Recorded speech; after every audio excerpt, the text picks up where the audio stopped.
ये मेरे के अगर कहेंगे ना तो मैं ये कभी नहीं करूंगा। कोर्ट का हुक्म है, मैं क्या करूं। इससे मैं मुझे पता क्या कोफ्त होती है कि हम अपनी एजुकेशनल इंस्टीट्यूशंस को बिल्कुल समझते हैं कि इनका तो कोई फायदा ही नहीं है, तो फिर पढ़ाई भी छोड़ो ना भैया, टेस्ट दे दो। बट कोर्ट का हुक्म है, मुझे करना पड़ा।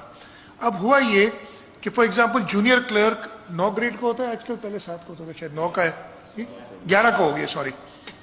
जूनियर क्लर्क 11 ग्रेड में, उसके लिए ग्रेजुएट होना जरूरी है या मैट्रिक? इंटरमीडिएट में, इंटरमीडिएट होना जरूरी है, जूनियर क्लर्क बनना है। जूनियर क्लर्क जो है वो इंफॉर्मेशन डिपार्टमेंट में भी होता है, लोकल गवर्नमेंट डिपार्टमेंट में भी होता है, होम डिपार्टमेंट में भी होता है, फाइनेंस डिपार्टमेंट, हर डिपार्टमेंट में होता है। अब मैं एक इंटरमीडिएट हूं,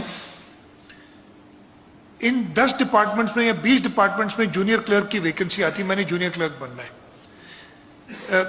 मेरी चॉइस अपनी हो सकती है कि मैं चाहता हूं कि मैं लोकल गवर्नमेंट में बनूं जूनियर क्लर्क, लेकिन उधर अगर सब बनना चाहे तो कंपटीशन ज्यादा होगी, हो सकता है मैं अहल इतना ना हो, ना बनूं और मुझे इंफॉर्मेशन में नौकरी मिले जूनियर क्लर्क की। तो फिर मैंने अगर टेस्ट देना है तो मैं एक टेस्ट दूंगा लोकल गवर्नमेंट में, एक टेस्ट दूंगा इंफॉर्मेशन में, इस तरीके से 20 जगह पे 20 टेस्ट दूंगा। अब हमने कहा ये बड़ा एक लोगों पे जुल्म होगा कि 20 टेस्ट दे।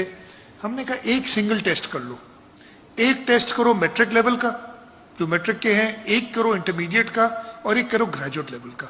इन टेस्ट की ऑब्वियसली अलग अलग होंगी जो तरीके, वो दर्जात जो भी, ठीक है, अलग अलग होंगे। लेकिन जब मैं अगर इंटरमीडिएट हूं, मैं इंटरमीडिएट का टेस्ट दे के पास हो जाता हूं, फिर मैं एलिजिबल हो जाऊंगा हर डिपार्टमेंट में जहां पे इंटरमीडिएट की रिक्वायरमेंट है वो अप्लाई करने में।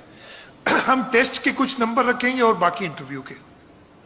जो पास कर जाएगा सिर्फ वो इंटरव्यू दे सकेगा, और उसमें फिर टेस्ट तो मैंने पास कर लिया, लेकिन अगर जैसे मैंने कहा कि मैं लोकल गवर्नमेंट में जाना चाह रहा हूं और उधर 10 वैकेंसियां हैं, लेकिन मेरा 15वां नंबर आता है और मेरे से जो पहले 10 या 14 है उनमें से 10 लोग चाहते हैं कि हम लोकल गवर्नमेंट में जाए, तो मुझे उधर तो नौकरी नहीं मिलेगी, तो मुझे इंफॉर्मेशन जाने के लिए दोबारा टेस्ट ना देना पड़े, उसी टेस्ट से मैं क्वालिफाई करूं।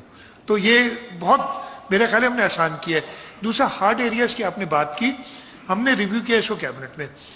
हर एक की डिमांड थी कि मेरा हार्ड एरिया है, लेकिन अभी जिस वक्त ये टेस्ट लिए गए थे हार्ड एरियाज डिफाइन कर दिए गए थे। अगर इस वक्त हम उसमें रद्दबदल करेंगे तो जरूर ये चैलेंज हो जाएगा कि जी पहले ये हार्ड एरिया था, अब आपने ये दूसरा कर दिया, मेरा क्यों नहीं किया, और एक लिटिगेशन में चले जाएंगे। इसलिए हमने उसी को रखा है इस वक्त, और इसको फिर जब अगली बार रिक्रूटमेंट करेंगे तो हार्ड एरियाज की डिफ्रेंसिएशन और अलग हो सकती है। इस वक्त करेंगे तो सारा मामला ही खराब।